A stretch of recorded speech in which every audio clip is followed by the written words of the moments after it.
¿Alguna vez te has preguntado de dónde surgieron los exámenes? Esas evaluaciones que nos han hecho sufrir a muchos, pero que son y han sido parte importante en cada etapa de nuestra vida. ¿Cómo, quién y para qué crearon estas pruebas académicas? El día de hoy vamos a conocer todo sobre el primer examen de la historia.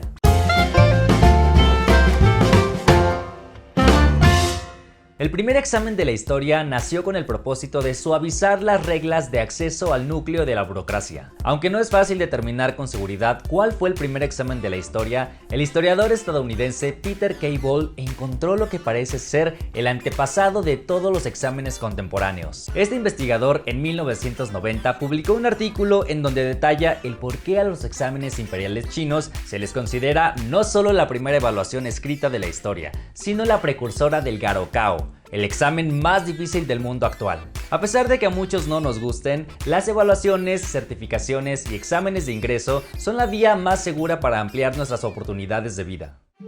En el mundo oriental, los exámenes escritos se convirtieron en medios a través de los cuales las castas más humildes tenían la posibilidad de mejorar sus condiciones de vida. Antes de la implementación del primer examen de la historia, los cargos políticos estaban reservados únicamente para los habitantes de las clases privilegiadas. Fue la China feudal quien puso en práctica las teorías del filósofo Confucio antes de que el resto del mundo descubriera las bondades de las evaluaciones escritas.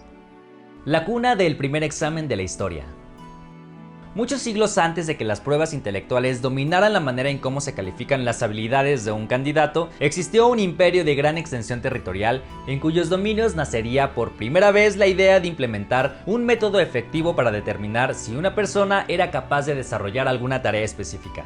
El lugar donde comenzaría la competencia interminable entre aspirantes y rechazados fue ni más ni menos que en la China imperial. Fue el emperador Wudi de la dinastía Han quien decidió moderar los privilegios de la clase aristocrática. Durante su reinado, Wudi instauró un innovador proceso de selección que permitía a todos los habitantes de la China imperial aspirar a cargos dentro de la burocracia. No se conoce con certeza el año en que fue aplicado el primer examen de la historia. Sin embargo, es sorprendente saber que la era cristiana todavía no iniciaba cuando los primeros aspirantes al examen imperial ya estaban entintando sus pinceles. No obstante, el sistema de exámenes imperiales no consiguió imponerse con fuerza en la China feudal, sino hasta la llegada de la dinastía Sui. Actualmente los historiadores consideran al año 605 después de Cristo como el inicio de una de las tradiciones académicas que sobrevive hasta nuestros días. Requisitos para presentar el Kehu. En teoría, la convocatoria de los Kehu o exámenes imperiales estaba abierta a todos los ciudadanos, pero los requisitos prohibían la participación de un gran número de candidatos. En gran parte de la historia de la humanidad, las mujeres han sido excluidas de los sectores educativos, y la China feudal no mostró intenciones en romper con esta tradición. Durante los más de 1200 años que permaneció vigente el sistema de exámenes imperiales, los esclavos conformaban una clase social de la cual no era posible escapar. Así pues, a las mujeres se les unían los esclavos de la China feudal como parte del grupo de la población que no conocerían jamás la estructura del Kehu. Los hijos de los comerciantes y actores no siempre tenían la oportunidad de participar en este proceso. La lista de los ciudadanos que nunca serían candidatos al Kehu incluía también a los hijos de los trabajadores cuyo oficio fuera considerado indigno por parte del imperio. Dato curioso, así era la vestimenta de los candidatos que lograban aprobar los 6 exámenes del sistema imperial. En cuanto a la edad, el Kehu aceptaba entre sus filas a todos aquellos habitantes mayores de 15 años. Una vez concluida tu educación clásica, el imperio consideraba que habías alcanzado la edad suficiente para presentar el primer examen de la historia. La dificultad del primer examen de la historia era tan severa que un gran número de candidatos presentaba este examen una y otra vez a lo largo de toda su vida. Se sabe que algunos candidatos de 80 años de edad terminaban por conseguir, después de toda una vida de intentos, aprobar alguno de los exámenes. Las guías de estudio del primer examen de la historia.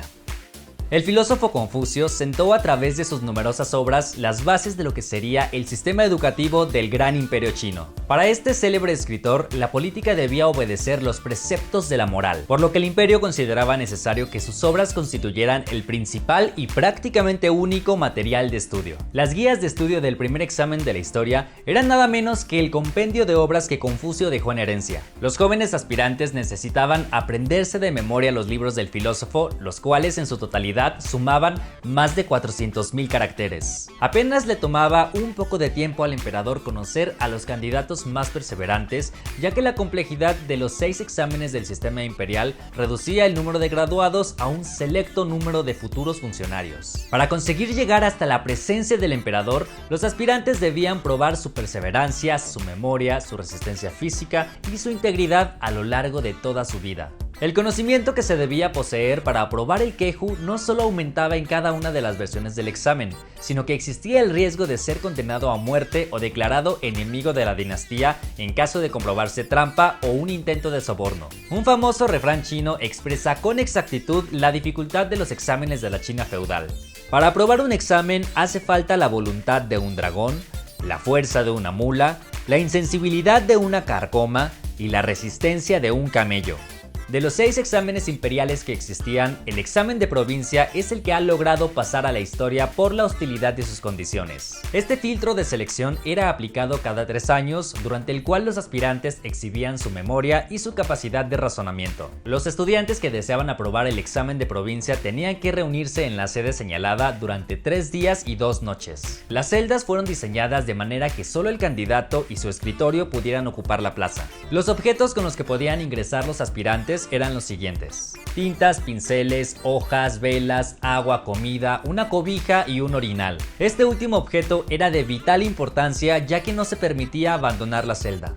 A través de las preguntas del primer examen de la historia, la fidelidad del candidato a la dinastía podía ponerse a prueba. Ciertas faltas de ortografía eran sinónimo de insulto al emperador. Entonces el aspirante era suspendido de la prueba y en ocasiones vetado para presentar el mismo examen en futuras ocasiones. Con el fin de comprobar la autenticidad de su evaluación, el candidato estaba obligado a reescribir de memoria todo aquello redactado el primer día. Los trazos de los caracteres chinos debían ser impecables. Para esta tarea, el imperio contaba con un grupo de examinadores cuya función era la inspección minuciosa de los textos. Estos funcionarios estaban capacitados para detectar errores en los márgenes, espacios en blanco innecesarios o caracteres erróneos. Entre las sanciones más comunes se encontraban aquellas que sugerían la intención de una trampa o un soborno, como hablar, murmurar, mirar a otro compañero, abandonar la celda, intercambiar la celda o intercambiar papeles. Si quieres conocer más datos sobre el primer examen y otros temas relacionados con exámenes del mundo, te invitamos a visitar nuestro blog en appmission.com.